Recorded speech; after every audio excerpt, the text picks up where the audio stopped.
कि पीर महाराज जी के दरबार में आप सबके दर्शन करने का मौका मिला।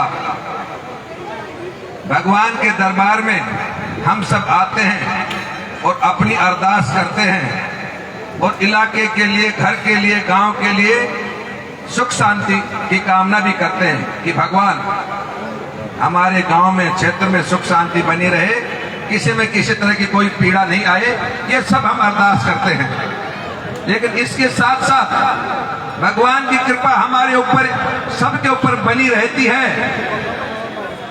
मैं भी पीर बाबा महाराज से निवेदन करूंगा कि हे बाबा, ये दुनिया की आप सब अपील सुनते हो, मेरी भी आपसे हाथ जोड़ करके निवेदन है कि मैं भी कई साल से परेशान हो रहा हूं और आपके प्रोग्राम में आपकी कृपा हुई, पहली बार आया हूं।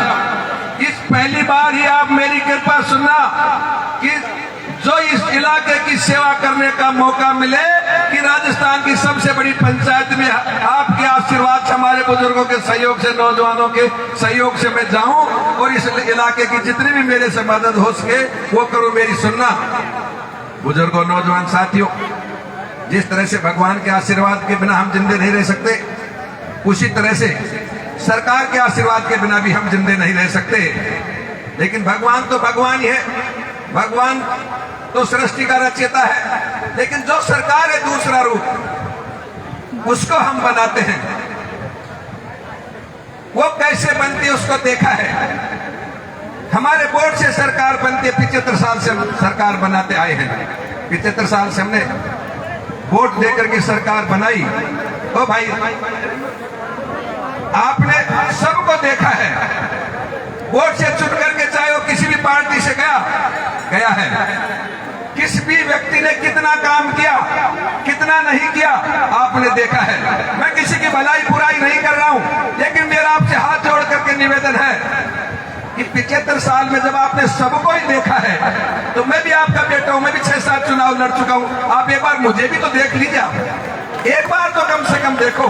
मैं आपका बेटा हूं, आपका भाई हूं। 75 साल में किसी ने अच्छा किया, किसी ने बुरा किया, तो उस लाइन में मुझे भी जोड़ दो। अच्छा करके जाऊंगा तो आप मुझे खुद नहीं छोड़ोगे, और बुरा करके जाऊंगा तो 5 साल में मैं भी चला जाऊंगा। अगर लोग जो आपका क्या ले 5 साल मान लीजिए मुझे मौका दे दिया और मैं बुरा निकला, तो क्या देवसर की धीर पर की बबूका बास की जमीन मेरे नाम करवा के जाऊंगा? क्या उठा करके ले जाऊंगा इसको?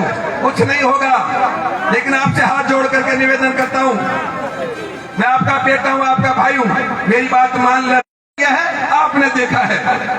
यदि आपका मान सम्मान हुआ हो, इस क्षेत्र का विकास हुआ हो, पढ़े लिखे नौजवान भाई को, बेटे बेटी को रोजगार मिला हो, कहीं आपकी सुख शांति रोजाना गोलियां चल रही है, कहीं कंकाल पड़ा है, कहीं बहन बेटी की लाश पड़ी है, कहीं कोई दिल्ली से लाश ला करके बांसुर में दबाने का काम कर रहा है, कहीं कोई कुछ हो रहा है, प्रशासन कहीं डीपी के नाम पर आपसे लूट रहा है, कहीं तहसील में रजिस्ट्री के नाम पर आपसे लूट रहे, ये क्या हो रहा है? मैं आपसे पूछना चाहता हूँ, कौन बांसुर का रखवाला है और इसमें गलती किसकी है जो बांसुर लूट रहा है? किसकी गलती? आपसे पूछना चाहता हूँ। गलती आपकी तो है। कहते हैं जिस खेत का रखवाला कमजोर है, वो खेत की फसल हर सूरत में लुटती है, कोई बचाने वाला नहीं है। और जिस खेत का रखवाला मजबूत है, उसमें कोई भी एक पत्ते का भी नुकसान नहीं करता है, क्योंकि रखवाला डंडा लिए बैठा है, लठ लिए बैठा है। वो अपराधी को या किसी को जो खेत की फसल नष्ट करने वाले को खेत में नहीं घुसने देगा। यही हमारा विधानसभा क्षेत्र बांसुर है। 75 साल में आपने अपने बोर्ड से नेता पैदा किए हैं, राजा बनाए हैं, लेकिन आज तक 75 साल में आप अर्थ नहीं समझ पाए कि हम वोट किसको दे रहे, क्यों दे रहे और ये होता क्या है। 75 साल में आपने राजा बनाए हैं, वोट देकर उसके दरवाजे पर खड़े होने का काम हमारे बुजुर्गों ने किया, भाइयों ने किया है। वोट दे दिया और एमएलए के आगे हाथ जोड़ करके खड़े हो गए कि तेरे पास आए, हमारा काम कर दो, मेरा ट्रांसफर करवा दो, मुझे रोड दे दो, मुझे बिजली दे दो, मुझे पानी दे दो। इसलिए बनाते हो क्या एमएलए? एमएलए राजा नहीं है बुजुर्गों, नौजवान साथियों। एमएलए आपका नौकर है, एमएलए आपका सेवक है, और उस सेवक भी इतना सेवक होता है। एक उदाहरण दे रहा हूं नेता का। जिस तरह से घर में कुत्ता पालते हो, कुत्ता घर का टुकड़ा टुकड़ा खा करके पलता है, घर का टुकड़ा खा खा करके कुत्ता पलता है।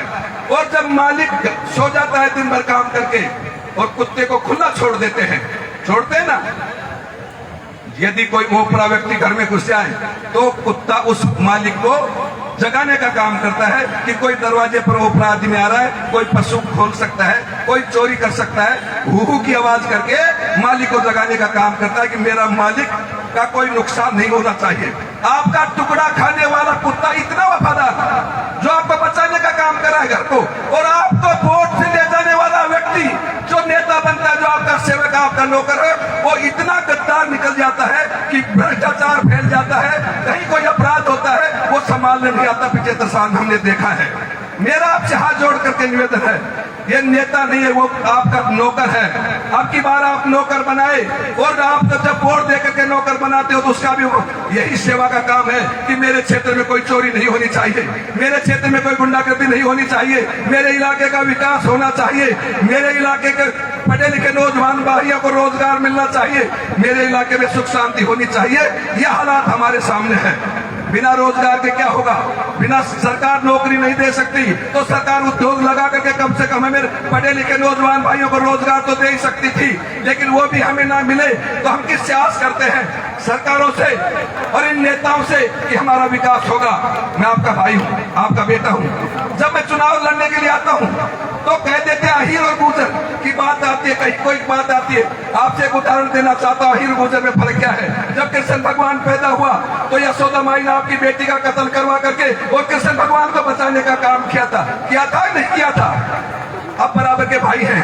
ये भेदभाव को मिटा करके पहले मैं साइकिल से आता था, अब की बार बसपा का राष्ट्रीय पार्टी का निशान हाथी का। अब की बार आप मेरी मदद करना, समय का अभाव है। आप सभी ने मेरी बात सुने, धन्यवाद। कोई भी गलती हो तो माफ करना, लेकिन एक बार बानगी बतौर अब की बार मुझे देखना, ताकि आपका मान सम्मान करो, इज्जत करो, विकास करो। 1 रुपया भी कोई मान से रिश्वत ले ले तो मुझसे 100 ले लेना।